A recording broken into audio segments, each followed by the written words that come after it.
Hello everyone, this is Fadi. I welcome you to our webinar today, which will be focused on DIC in support of fracture testing, opportunities and challenges. Thank you so much for attending, and we hope you find this webinar informative and interesting. Today is a special webinar for us because we have a very special guest speaker, Jun Hu, my ex-PhD student and currently an engineer at Research and Development of Cleveland Cliffs, and I will introduce Jun in the next few slides. But before that, we would like to just give an introduction about AMT. AMT is an advanced material component testing lab with focus on integrating material testing with optical metrology. We run tests with a certain philosophy, combining state-of-the-art facilities and highly skilled personnel, always integrating digital image correlation and optical metrology in almost every single test that we perform, and ultimately with a mindset and objective to elevate the outcomes of conventional testing and stretching the limits by going beyond into special and custom testing. The types of tests that we perform are wide-ranging. We go from the simple tension to the standard automotive tests to the complex tests like high-speed testing, bulge testing, tension compression testing, and so on. And we try to focus on quality by presenting the details of material deformation in an understanding of where this data is going, which typically goes into research and development and related. We typically try to start our presentation or webinars with a sample video that represents the kind of work that we do. And today I picked a very complex test. This is a fatigue test that was performed under biaxial conditions using a bulge testing approach. And it was integrated with digital image correlation in a real-time control mode. It's not widely used, but it's a special mode that we use sometimes, as you see here. And this test was performed on an ultra-thin copper foil, 6 microns. So this sums up the kind of testing or the kind of challenges that we like to undertake when we do testing. Our customers range between automotive OEMs to material suppliers. That represents more than 50% of our customers, but we do also work with others. But in general, we work with research and development centers, and most of our data is really designed to be generated in a way that works or communicates directly with research and development, specifically finite element simulations. Now to our guest speaker. As I mentioned, Jun Hu is currently a senior product research engineer at Cleveland Cliffs Steel. And I've known Jun since about 10 years. In 2012, he joined the PhD program at Clemson University, where I used to teach, and I worked with Jun ever since. He received his PhD degree in automotive engineering there. That's following a BS degree in mechanical engineering and a master's degree in mechanical engineering before that.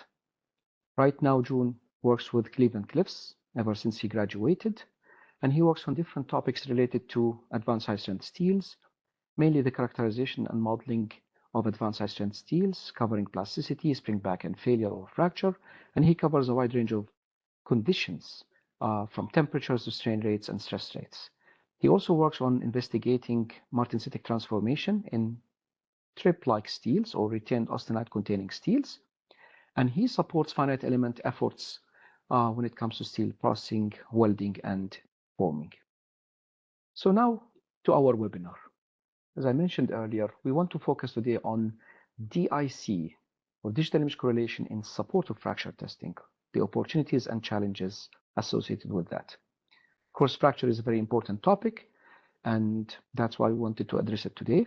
But before I go into my introduction, a kind reminder to please enter your questions into the Q&A chat box as we present, and we will sum up all of those questions towards the end of the webinar.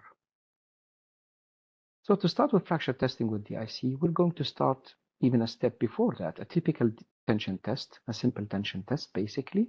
On the left is a typical setup with an extensometer, and on the right is a typical output of a tension test, a stress strain curve.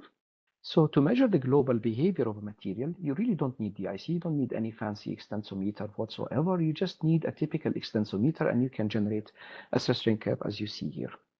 And the 2 points of interest here are uniform ductility and total ductility. Our interest in fracture comes in within this zone that is bound between these 2 points.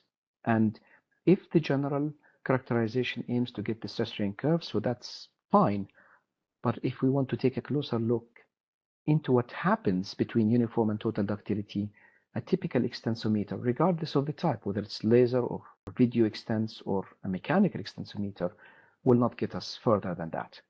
This is where the DIC comes in, because the DIC allows us to look at global strains as well as local strains. And with the DIC, you should be able to replicate exactly the same mechanical response, meaning the stress strain curve that you get with a typical extensometer, and you should be able to replicate the uniform ductility and total ductility points. But where it's interesting is we can go further than that, and we can evaluate the material deformation, and we can see how and where the material necks or localizes, and we can also measure that local deformation. And that's the uniqueness of the DIC here, and why we are interested in it, because it allows us to study the necking zone or the non-uniform deformation zone quite nicely. From a testing perspective, people who are familiar with the DIC know that in terms of addressing fracture strain measurements with the DIC setup, it's pretty straightforward on the outside. You just need to optimize your recording sequences so that it will allow you to examine the necking zone properly. And what we mean by that is something that we typically do in DIC measurements. We try to play with the recording sequences so that we're recording the right number of images in the right zone. As you can see here in my slide, we like to go fast, slow, fast, meaning fast in the elastic zone, and then relatively slower in the plastic zone, and then faster in the fracture zone, and typically much faster in the fracture zone. And as you can see in my schematic here, although the non-uniform deformation zone starts from uniform ductility, the faster frame rate doesn't have to start there. It can start towards the end of the test, because that's where it really matters. The size of the necking zone or the non-uniform deformation zone depends on the material. The case that you see here is a very ductile high-strength steel in terms of the local deformation. That's why you can see a large distance between uniform and total ductility. But we have some materials where the span between them is limited, small, so you have to be a bit more careful with setting up your DIC. And you have some materials that fracture quite rapidly without even any indication of necking, and that's where we have to be extra careful. But regardless what, once the setup is done, you get some nice results like the ones shown here in this video. In this case, I'm not interested in local strains. Great, I construct my stress strain curves and I can evaluate my global strains.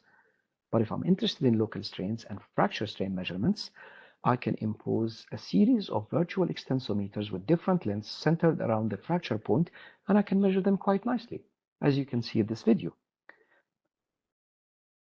And right at the end, I can even take a look at what happened right before rupture and evaluate those strains, and that would be my fracture strain measurement. So if I zoom in here, everything looks nice. I see a nice descending order of fracture strains. The smallest virtual fracture strain extensometer is giving me the largest number, and then it descends down from there. So everything looks great. But is it really that straightforward? That's technically the first objective of our webinar. We do a lot of DIC testing, and of course we can do fracture strain testing. But the question is, what is the role of DIC in the evaluation of local strains? Should you use DIC? And should you trust these fracture strain measurements that you're getting, like the ones on the screen? And in the second part, we want to take also another closer look at DIC itself and see, if you were to use DIC for fracture strain measurements, what configurations, what parameters, and what settings should you use or pay attention to so that you can get reliable measurements? June, our co-speaker here, will take care of the first part, and I will go to the second part. But before we proceed further, just one last slide in my introduction. We will not be talking only about the tension test, because this is fracture testing, which always aims to be used for calibration of fracture models that are really complex. We cover multiple loading cases, multiple triaxialities. So we will try to present a diverse, basically, set of examples from different types of tests, as you can see here. So now, let us go to the first part, where we focus on true fracture strain measurements with DIC and other techniques, and I will leave the floor to June from here. Okay, thank you, Fadi. Let me take over from here. Hello, everyone. This is Jun Hu from Cleveland Cliff Steel. Today, we will talk about the fracture measurement. And to begin with, let's first talk about the formability. In the beginning, as we all know, if we would like to compare and select different advanced high-strength steels, we typically refer to the banana chart, which is based on the total elongation as its ordinate and the tensile strength as its abscissa. Both of them are based on the engineering stress-strain curves. Here, as for example, we have 6 different materials, and based on their curves, their distributions in the banana chart can be seen on the right-hand side. For example, the material number 1 and 2, because of their total elongation multiply the UTS value is more than 20 gigapascal by percentage, so they belong to the Gen 3 materials. And similarly, material number 3 and 5, they are the Gen 1 or Gen 1 plus materials, and material number 5 and 6, because of their high values, they are the candidates of the future advanced high-strength steels. But if we replot them in the local versus global formability diagram, which is also known as a Hans diagram, their order is completely reshuffled as seen here. For example, material number 5, it has pretty good global formability, but here it shows the lowest local formability. So this Hans diagram use the uniform elongation, use the global formability as its abscissa, which is typically represented by the uniform elongation from the true stress-strain curves.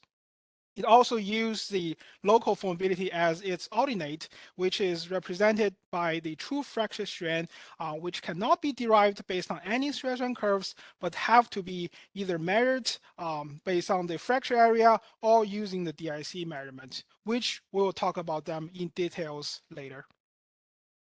So why the Hans diagram choose and emphasize the local formability, or say the true fracture strain? Because the higher local formability, actually we can have more benefits from the material performance. For example, the higher hole expansion ratios, the better bendability, the higher edge cracking resistance, and so on. So these are based on the literature. We also did some in-house validation work. First, we compare the true fracture strain from the uniaxial tensile test and compare them with the standard hole expansion ratio test. And here we can see a positive correlation between the two. And similarly, we use a true fracture strain from the notch tension samples, compare them with the VDA local bending test results, and we can also see a positive correlation. We choose these two because they have the similar stress-triaxiality. And for more information, we highly recommend you to refer to the relative chapters in the Advanced High-Strength Steel Application Guidelines. So besides the people who need to compare and select materials, the CE engineers also need the true fracture strain results to calibrate the fracture loci for some advanced material cards like the Gizmo. Therefore, here we have our research motivation for this work to learn the true fracture strain measurement. And then in the literature, we can find different true fracture strain representative parameters. And in this work, we will only concentrate on the effective strain. And then will be the methods in this presentation. First, let's look at our target materials. In this work, we selected two 980 megapascal grade advanced high-strength steels. One is the QMP90, the other one is DP90 LCE. Here, the LCE stands for the low carbon equivalent. Both of these two materials are GI coated with a similar nominal thickness. And as for their UTS multiplied total elongation value, the QP is basically 20 versus the DP is about 10. So QP actually is a Gen 3 material and DP is a Gen 1. So if we look at their engineering stress strain curves on the right-hand side, and we can conclude their total elongation, which is the QP can be stretched almost twice longer than DP. So therefore, if we only consider the the total elongation and the global formability, we can have our first conclusion, which is the QP90 has much better formability than DP90 LCE. Then it comes to the true fracture strength or the local formability. As we said, the true fracture strength cannot be measured based on any stress curves. It has to be measured using different approaches. The first approach is the DIC method. And we can see here is a typical DIC measurement setup looking at the uniaxial tensile test sample. Of course, as Fadi said, the advantage of using DIC is that it can not only measure the tensile samples, but it can also measure all stress state samples. And as we all know, the fracture is actually a very local material behavior. And then here's another advantage of using DIC, which is no matter the fracture initiates from the center of the sample or from the edge of the sample, the DIC can always record and analyze them. And what we actually tested from DIC are the three in-plane strain components. And then based on these three components, we will derive the in-plane principal strain, epsilon 1 and 2. And then based on the volume constancy assumption, we will derive the thickness strain. And then based on these three, we will derive the effective strain based on typically the von Mises yield function. And here in this work, we tested 12 longitudinal samples of each grade at a quasi-static strain rate at room temperature. And on the left-hand side, we can see the results. Basically, all the markers are almost on top of each other, which represents the second conclusion of this work, which is the DIC tells us that for the local formability, these two materials are almost identical. And then there are some very critical factors that may shift the DIC results. The first one is the frame rate. As we all know, the DIC measurement is based on continuous image recording all the way from the beginning of the deformation to the fracture. But when the fracture really happened, the image lost its correlation in the fracture area. So typically we have to go back to the very last image before fracture and then extract the strain results from it. Therefore, it's very easy to understand that why the frame rate matters, because the higher frame rate means the closer moment the camera can capture before the fracture. Therefore, for the 12 samples of each material, we divide them to 4 groups corresponding to the frame rate from 1 Hertz to a maximum 500 Hertz. And we expected to see like the higher frame rate, the higher results, but actually, except for the 1 Hertz group, other groups gave very similar results. But these are only based on these two materials. And we did see some other materials exhibited very strong sensitivity to the frame rate. And in the future, if we have another chance, we'll talk about that. So the second factor is the anisotropy. As we talk about that the default yield function typically to derive the effective strain is the isotropic von Mises yield function. But of course, in the reality, no material is perfectly isotropic.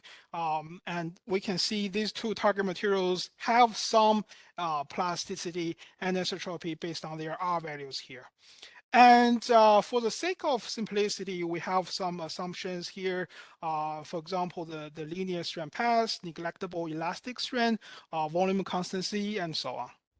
And then we can see the formulas here. First is the von Mises effective strain equation, and then if we use the volume constancy and the uniaxial tension condition, basically the effective strain is identical to the major strain. And similarly, if we blend in some anisotropic parameters based on Hill 48 yield function, we can have the anisotropic effective strain expression here. So in this equation, the three parameters can be identified based on either the three R values or based on a averaged R bar value. And here we can see that after we use the anisotropic yield function, the values decrease a little bit, but not significantly. It's probably because these two materials we selected are not really, does not really have strong anisotropy. So if we don't have a DIC, we can still measure the true fracture strength from the fracture area based on the fracture area reduction. And here in this work, we used a laser scanning microscope to measure the fracture area projected to the normal plane. So the basic mechanism of this kind of measurement is based on the equation on the right-hand side, and it still uses the volume constancy assumption. And what we need to measure are actually the width and thickness dimensions in the nominal state and after fracture. So here we have two methods.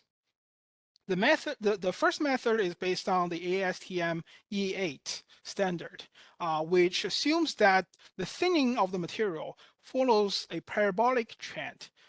Therefore, what we need to measure the thickness dimensions after fracture are based on the center edge, and then average them together as one value.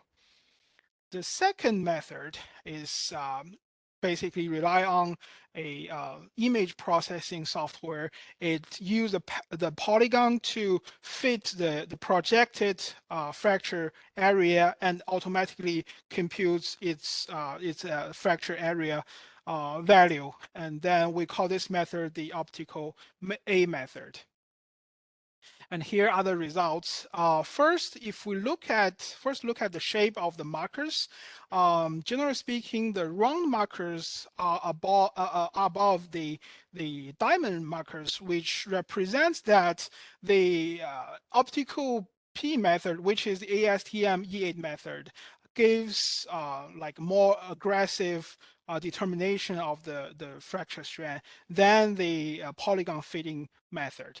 And the second conclusion based on these results, which is the most important, is that red markers are all above the blue markers, which represents the third conclusion, which is this optical measurement tells us that the local formability, DP90 LCE is better than QP 980. Here we can see the discrepancy of the conclusions. First, of course, based on global formability, total elongation, the QP is much better than DP. But even based on the local formability, the DIC tells us that these two materials have similar local formability. But the optical measurement on the fracture area tells us that the DP is better than QP. So if we look at the laser scanning images here, a very direct impression is that these two materials were measured basically under the same focal settings, and these two materials have similar nominal thickness, and we can see clearly that on the right hand side the DP shows a more severe thinning than QP on the left hand side. So here we can say that the volume constancy assumption may work for QP, but it definitely doesn't work for the DP. And then if we look at the 3D scanning results, a very direct impression on the right-hand side is the fracture surface is more rough than the QP on the DP than the QP on the left-hand side. If we further zoom in, look at the SEM results, on the right-hand side, on the fracture surface of DP, we can see more very coarse voids. And according to the literature, these voids are caused by either the inclusions or inclusion metric decohesion. Therefore, here we can have some remarks on the discrepant results. First, the volume constancy assumption is to be blamed. Unfortunately, both the default DIC measurement or the optical measurement is based on such an assumption. And for the DIC measurement, the thickness strand was based on such assumption, but for the optical measurement, the major strand, the longitudinal strand, was based on such a assumption. And obviously, the effects or the impact on these two strand components are actually different. The thickness strand was affected more than the major strand. Why is this? It's a purely mathematical problem. In the future, we can talk about that.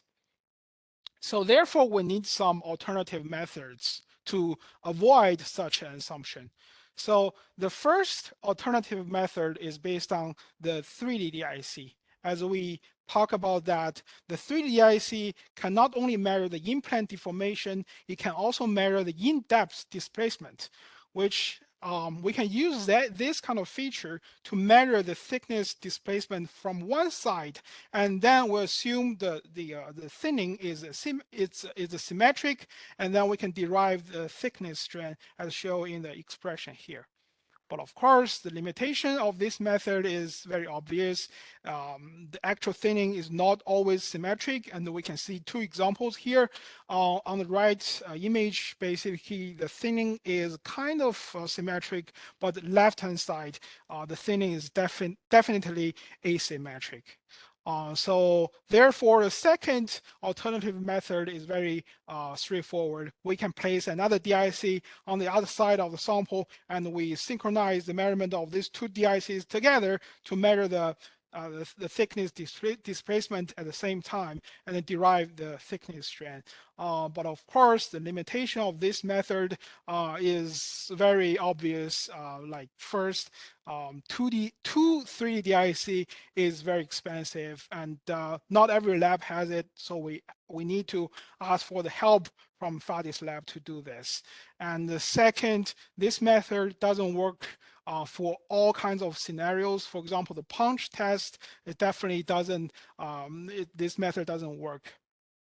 So therefore, we would like to recommend the third method, which is the hybrid method, and a very straightforward method. We will use the two in-plane strand components from the DIC measurement with the thickness strand measurement from the optical measurement together to derive the effective strand at fracture. Of course, for this method, the biggest problem is that we can see the two pictures here. Actually, these two pictures didn't happen at the same moment. The left picture from DIC actually is pre-fracture, pre-spring back. Right picture from the optical measurement is post-fracture, post-spring back.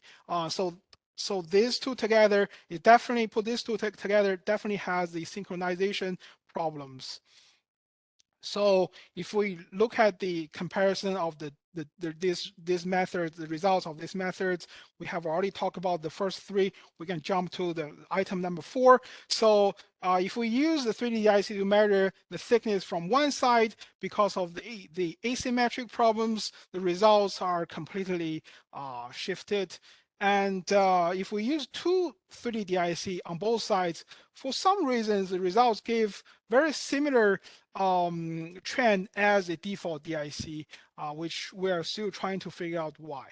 And the last one, which is the most recommended one, is the hybrid method. We can see the results are basically similar to the optical measurement results, but the values are between the two optical measurement results. So some comments on these methods.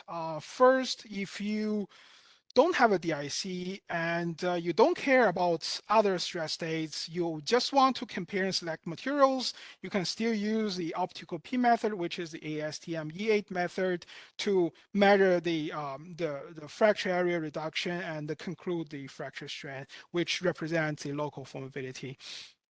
Second, if you are engineer, CAE engineer who need the strand under all stress states, you either use DIC or hybrid method, and you can conclude the results. And not only the fracture strand result, but also the mesh regularization results, which Fadi will cover in his slides. Of course, as we mentioned, the volume constancy assumption has some problems, so we have to avoid that. In that case, our final recommendation is that is a hybrid method. Even though it still has, it's not perfect, it has some synchronization problems, but at least we can say this method will give the most reliable results.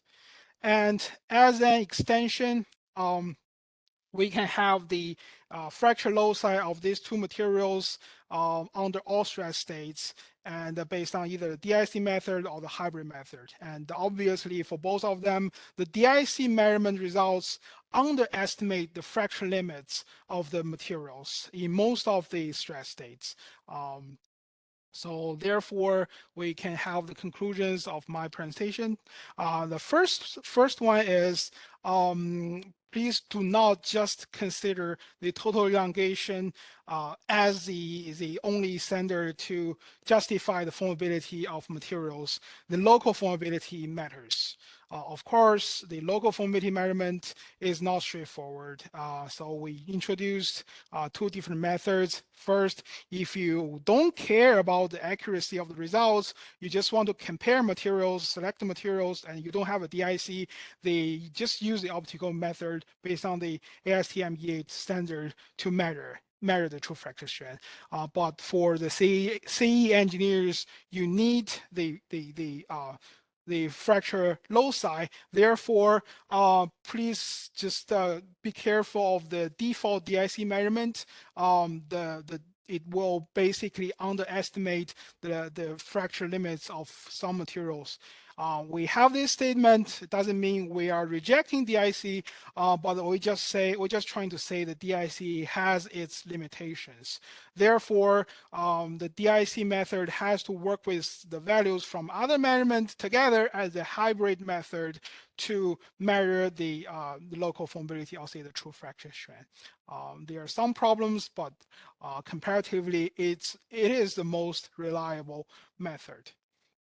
For more information, please refer to our SAE paper published this year, which is also awarded. Okay, thank you, Fadi.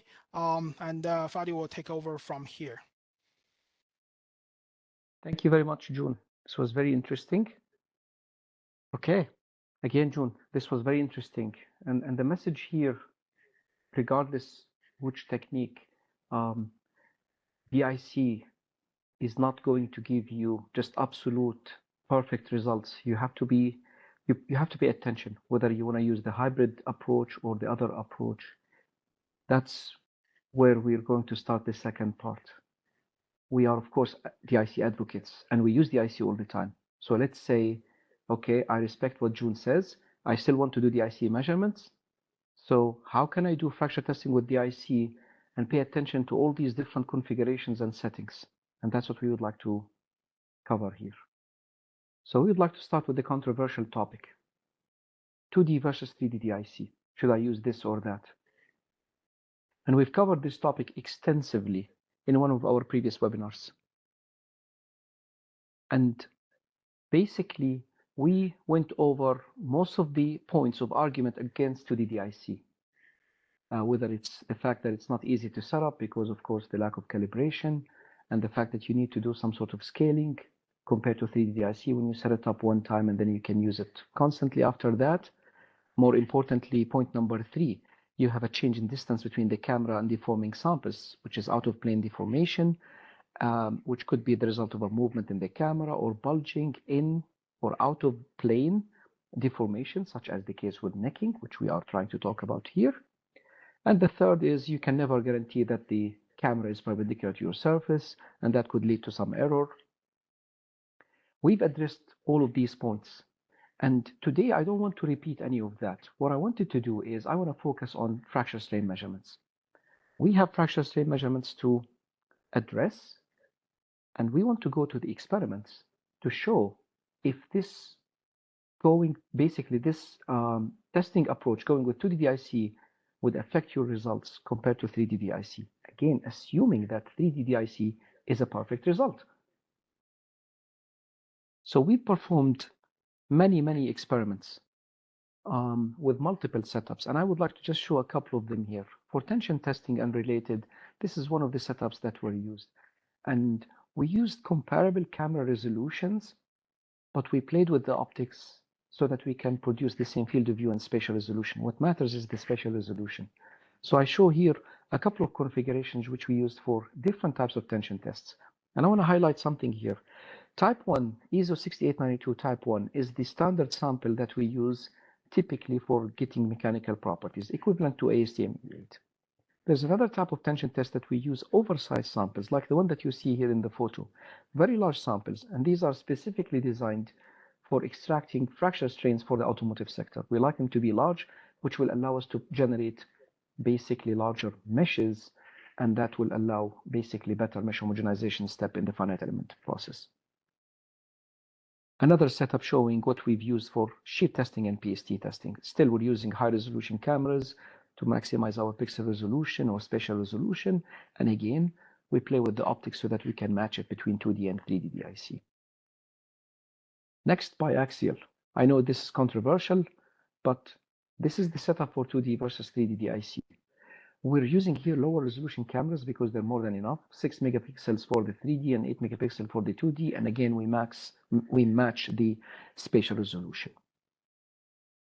So let's go to the results. Let's do a direct comparison between 2D DIC and 3D DIC for tension testing. This is just an example of how we match the parameters so that we can get the same mesh size and subset size. And if we go to the effect on mechanical properties, we see absolutely almost no difference. This is a direct comparison between the results with 2 and 3D DIC, and they're on top of each other. They're almost indistinguishable. And this is for a 50 millimeter gauge length, which means this is an ISO Type 1 sample or ASTM-E8 sample. The same exact thing with another steel. This is a DP980, almost indistinguishable. Even for this very rough material, this is a 5000 series aluminum alloy, and these are the PLC bands, serrations. Nonetheless, we are still able to replicate whatever we can get with 3D DIC. They're still indistinguishable. In fact, in this particular case, you can see in purple, in blue it says 3D DIC, in orange it says 2D DIC match, meaning we try to match the exact extensometer end to end in the 2D image versus the 3D. And of course, it was on top of each other.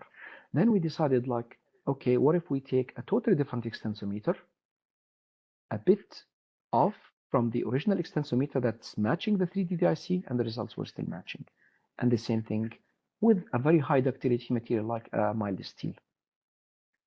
Looking at the numbers, I just want to highlight here the sum of all these comparisons. Tensile strength, of course, almost exactly the same. Uniform elongation and total elongation, almost exactly the same. The interesting thing is even the N values and R values are almost exactly the same because these are indirect measurements. Of course, they rely on the major and minor strain measurements or X and Y measurements. Nonetheless, they're still matching. The same exact thing for a second material. This is an aluminum alloy, and this is a mild steel with very high ductility. So basically, we've established this very well, that replicating the mechanical properties and general macro behavior of the material is pretty straightforward. We can do that. When we go to fracture strains, this is a direct comparison between two tension samples, Type 1, ISO 6892 Type 1, and the deviation between 2D and 3D is within 1%. This table summarizes the same process repeated for 3 samples. And this is basically the highlight, almost exactly the same results. Let's go to a larger sample. These samples, again, the oversized samples, we use them more often with our customers who intend to do fracture model calibration or gizmo card calibration. These samples are about 30 millimeters wide. Sometimes they are 40 millimeters wide, and so they're quite large. And this is a direct comparison between the fracture strains. And if I focus on the smallest extensometer here in the photo or in the pictures, 1 millimeter, the deviation between this and that is within 1%. Here's another sample of DP980, the same thing, within 1 to 2%. Let's go to plane strain. And we like to show this video. This is a nice plane strain test. It wasn't done at quasi-static conditions. It was done a little bit faster, but this is the kind of plane strain that we like to shoot for, where you can clearly see fracture is starting from the center of the sample where the minor strain is almost zero. Okay, fracture strain maps. And just to basically highlight these numbers, if they are small, 2D and 3D within 1% difference. A table summarizing 3-4 repeats, the same exact thing. Very close to each other. Even when we go to a mild steel with very large plastic strain accumulations in the center, you can see from this table the deviation is within 1 to 2%, roughly speaking. And this is, again, repeatability for multiple tests. Shear testing. Very interesting test, not easy to perform, but you can see here in this test, we're trying to monitor the triaxiality of the test and try to keep it close to zero. And again, I picked one of our higher speed tests. This is not a typical shear test. This is just a high speed shear test that we performed at 5 strains per second with a high speed camera.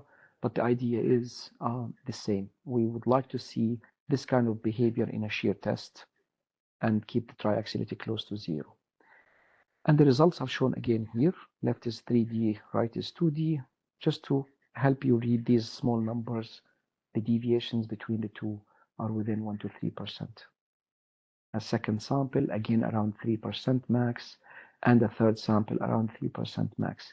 And that depends on the ligament, whether it's left or right. So again and again, we're seeing not much difference between the two. Now, up to here, the 3 tests that I covered are really planar tests or in-plane tests. Now we go to balanced biaxial testing. Well, regardless what type of test you use, you're still talking about an out-of-plane deformation. Even the Marciniak that I'm showing here, it is an in-plane test with respect to the center of the sample, but with respect to the camera, it is an out-of-plane test, obviously. So how could we use 2D DIC here? Well, this is a very big topic. We did this test for fun and to prove a point that you could still use 2D DIC for this stuff if you know what you're doing and you correct it correctly. And I wanted to skip basically the details here and just refer you to this paper that was recently accepted for publication. And in it, we show these results. Basically, if you take 2D DIC measurements of a Marciniak test and you do the corrections appropriately, you could bring a very large deviation between 2D and 3D, as you can see, from 0.44 to around 0.53, and you bring it back to around 0.44 with the right corrections. Again, we're not advocating for you to do this, but the idea is if you don't have access to 3D DIC, can you do it with 2D DIC? And the answer is yes. So what's the accumulative outcome of all these experiments? The point is, in all the testing we've done, regardless what setups we've used and what kind of configurations or triaxialities we try to address, you see very small deviations here and there. I picked the most deviations we've seen in any 2 tests we've done, and these are the 2 tests that I picked. On the left is a tension test. For whatever reason, the stress strain curves did not match. And in fact, at the end of the test, there was a tiny difference that exceeded 3% in terms of local strains. The same thing on the right-hand side for this material. We saw about 3 to 4% on the right-hand side. The question is, for these large deviation tests, how large is large? Is what you see on the screen large enough to affect the gizmo calibration process?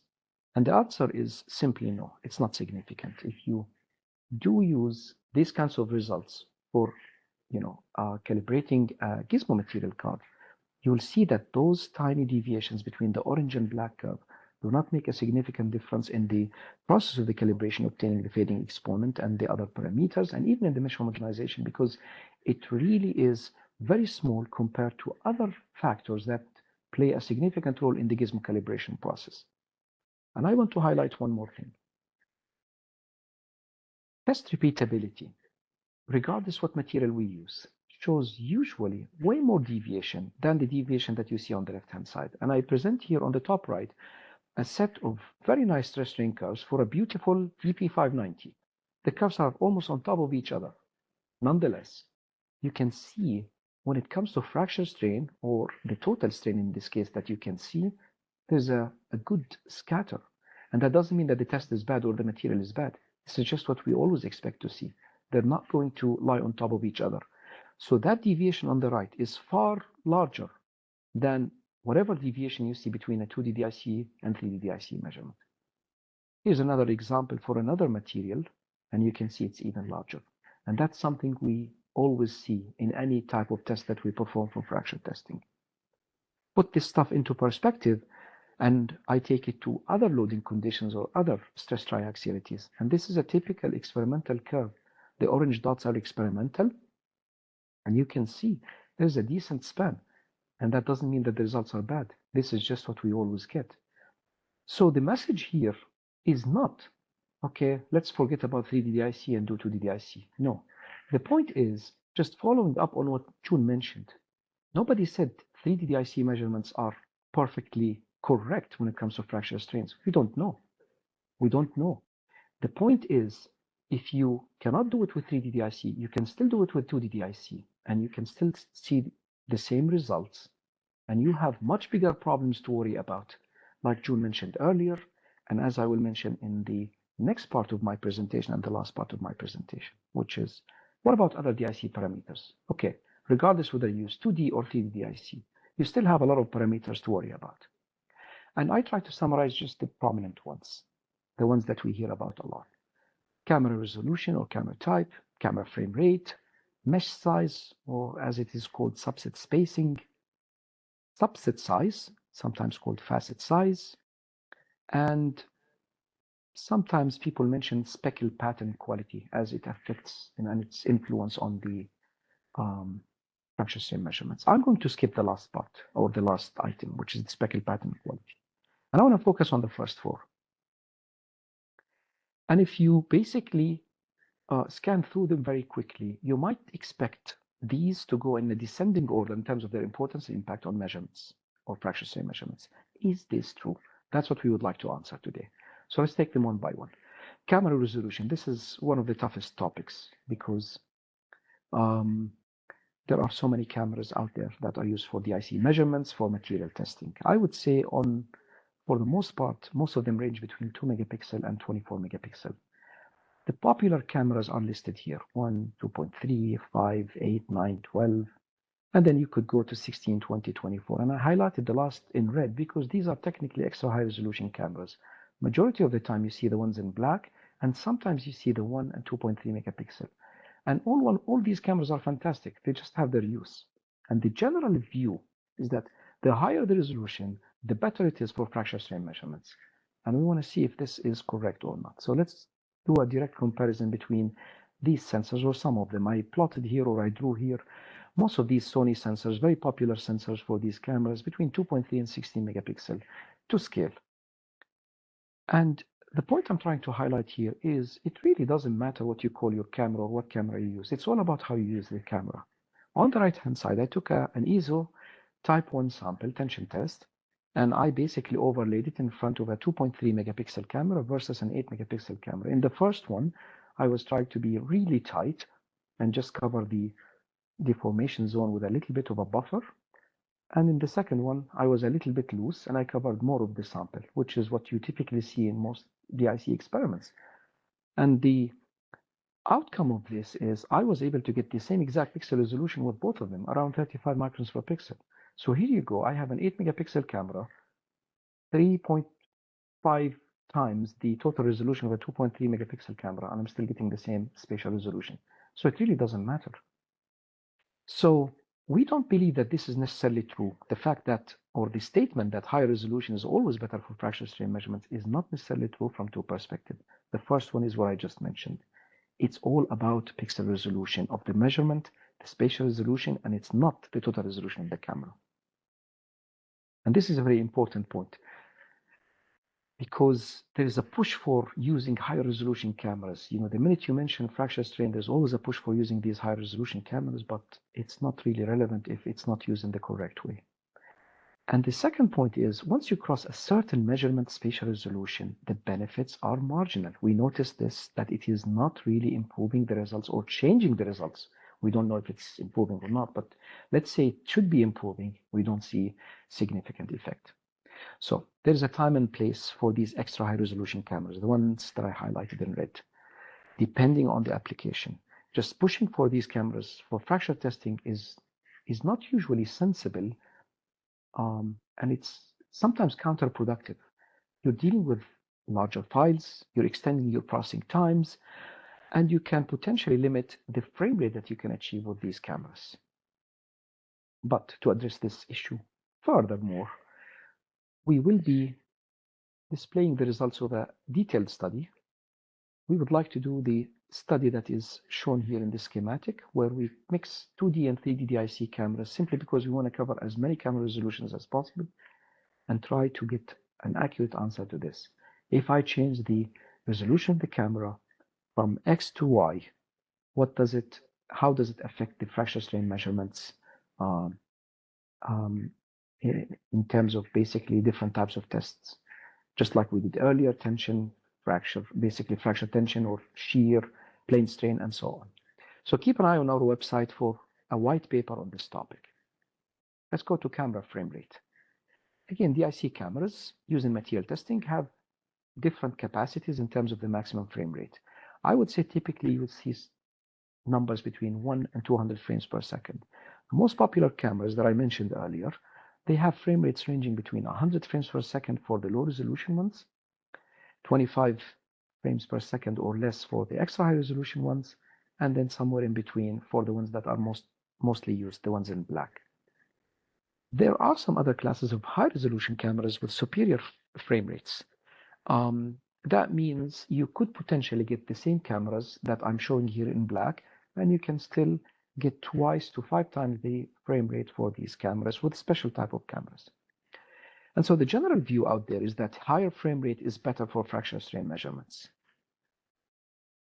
To answer this question, or to prove or disprove this, let's take a look at some of these measurements. We took some tension tests and we ran them at a maximum frame rate of 50 frames per second. Then we went back and thinned the images down to 10 frames per second, and then we thinned them down again to 2 frames per second. And these are the results. If you notice the difference between the 50 and 10, the difference is very small. There is a notable difference between 10 and 2 because, of course, the jump is very significant now. When you go to 2 frames per second and you're doing fracture strain testing or fracture testing, it's definitely on the low side. But you can see the difference is very marginal between 10 and 50. And you can see the same thing with the other repeats. And so what we want to say here is this statement, higher frame rate is better, is not necessarily true. You see it in our results, and June even presented very nice results. He went to 100, 200, 300, 500 frames per second. And you could see also in his results that beyond a certain line, once you exceed a certain threshold, you really don't see much difference. So there's no need to push for, again, for a very large number of frame rates. There is also an optimum frame rate per displacement step that makes sense and gives you good results. And after that, you're not going to see much benefit or much improvement. And in the same way, going with higher frame rates in the fracture zone is simply, if it's not necessary, it's just leading to larger files and more images to process and potentially a limitation on the total number of images that you can capture. Let's go to mesh size. This is a schematic of what we mean by the mesh size or the equivalent mesh size. This is basically a mimic of what we see in finite element analysis. You have a subset, which is a group of pixels that is highlighted in white. The center of that subset is repeated in a certain pattern. The nodes of those subsets is what we call the mesh size. And as you can see it here, I'm just drawing one that is really squarish. So we typically try to make finite element meshes when we do the DIC processing. For example, us in our lab, we try to target equivalent mesh sizes of around 0.5, 1, or 2 millimeters when we do tension testing. 1 being appropriate, 0.5 being on the finer size, and 2 is on the coarser size. The general view is smaller equivalent mesh size is always better for fracture strain measurements. And here are the results. We covered mesh sizes from 8 to 32 pixels, which for this particular experiment, it means going from super fine equivalent mesh size 0.25 millimeters to around 1 millimeter in a step size of 0.25 millimeters. And as you can see, the results show very tiny effect in terms of the output fracture strains. And we see this also in the fracture strain maps that I'm showing here. If you just basically track my fracture strain maps, 65 to 66 or 67 back to 65 and then down to 63 here simply because the mesh size is very large. Basically what I'm trying to highlight here is if your mesh size is within a certain boundary that is reasonable, there's no need to go much finer. It doesn't bring you any benefit. You're just basically increasing the processing time and you still get the same results when it comes to fracture strains. And we repeated the same thing with a plane strain experiment and the same exact output. As you can see here, 45.9, 45.6, 45.3, 45.8, and then also 45.8 there. Very comparable results. So there's not much effect of a mesh size or equivalent mesh size there. Now, just a small disclaimer. This is done here with 2-point extensometers. If you're doing an area average, some people like to do that for fracture strains. You will get different results. Of course, a finer mesh will allow you to average more elements or more nodes, and you could get some different results. But at least for us, we're talking here about line strains. Last but not least, let's go to subset size. Again, that's what a subset looks like. There is no standard guideline for how to set your subset size when selecting DIC processing parameters. And that's usually a problem. The general view is subset size should not affect the fracture strain measurements, notably because as you can see in the schematic, whether you go a little bit smaller or larger, it shouldn't really make much difference. What matters is the nodes. The nodes are the ones that dictate the strain map. And we go to the evidence to experimental results. We varied the subset size from 25 to 81 here, which means an equivalent subset size of 0.75 millimeters to around 2.5 millimeters for a tension test. And the results are very clear. The larger the subset size, the lower the fracture strains. And the effect is more notable than any other parameter that we've shown today. Sorry. And here's another look for a plane strain tension. The same exact thing. Although this one is not as severe as the tension testing, but the effect is the same. The larger the subset size, the lower the fracture strains. So as we can see here, we showed the results or the effects of different parameters in DIC processing. And even we talked about the DIC configuration itself. Are you using stereo DIC or 2D DIC? And what we're trying to lead to here is the following. We are still DIC people, and we are still advocates of DIC. So regardless what, DIC is a very powerful tool for extracting both global strains and local strains. But when you try to address local strains, you just have to be super careful with DIC. As June said before, you cannot just take the results, for granted. They show differences between, or he showed differences between DIC and other techniques. So which one is correct? What we're saying here is it's so easy for a couple of labs to replicate global stress strain measurements for any material. It's almost impossible to do the same when it comes to local fracture strains, even when you use the same DIC systems. In fact, it's really difficult when you listen to two presentations on fracture strains, tell which is which or which one to trust, because there are so many hidden parameters there. So even if you're using 3D DIC, there are so many other parameters that are either not mentioned or not addressed correctly or appropriately, making the results sometimes irrelevant. So there is some need for standardization of these settings, parameters, whatever you want to call it, how to select the right frame rate, how to select the right resolution, what resolution is enough, where are you going too far in terms of resolution or too low in terms of resolution, and the same thing with frame rate, and the same thing with your subset size and so on. We truly believe that the above is way more important than the current focus in the literature on the accuracy of fracture strain measurements by going to pushing for higher resolution cameras, higher frame rate cameras, focusing on stereo DIC, that it is the only and absolute tool to measure these things. And we've shown today that it's not really true. So 2D DIC is still a very powerful tool, as we showed, and it is still a great starting point. If you don't have access to a 3D DIC, you will get some pushback, but that's okay. And you can still use 2D DIC to get great results to calibrate a fracture model. With this, I conclude my slides. Again, I want to thank you all for attending this webinar, and special thanks to June, our guest speaker. We welcome your questions. I know we are almost at the end of our time for this webinar, but we will look at your questions that you sent in the Q&A. I also invite you to send us any particular questions you have beyond the Q&A session to this email, support@FADI-AMT, and we typically try to answer these questions by email, and we will start a new Q&A session on our website so that we can share all these questions and answers with everyone. So again, since we are running a little bit over time, we will skip the Q&A for this webinar, and we will address it over the website. Thank you very much again for attending this webinar, and we hope to see you in a future one.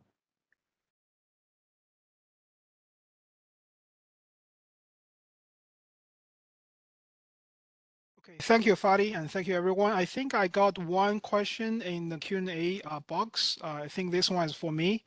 The question is like, how are the two DIC's clocks are synchronized? I think this one is for the setup for the second alternative method. I used to use two DIC to measure the thickness, strand displacement from two sides of the sample. My answer to this question is like, we don't need to synchronize the DIC clocks for this kind of applications, because all we need is one value at fracture. So therefore, one DIC, it measures the maximum displacement from one side. The second DIC measures the maximum displacement from the other side. That's all these two values are all we need. We don't need to synchronize their measurements. Okay, thank you.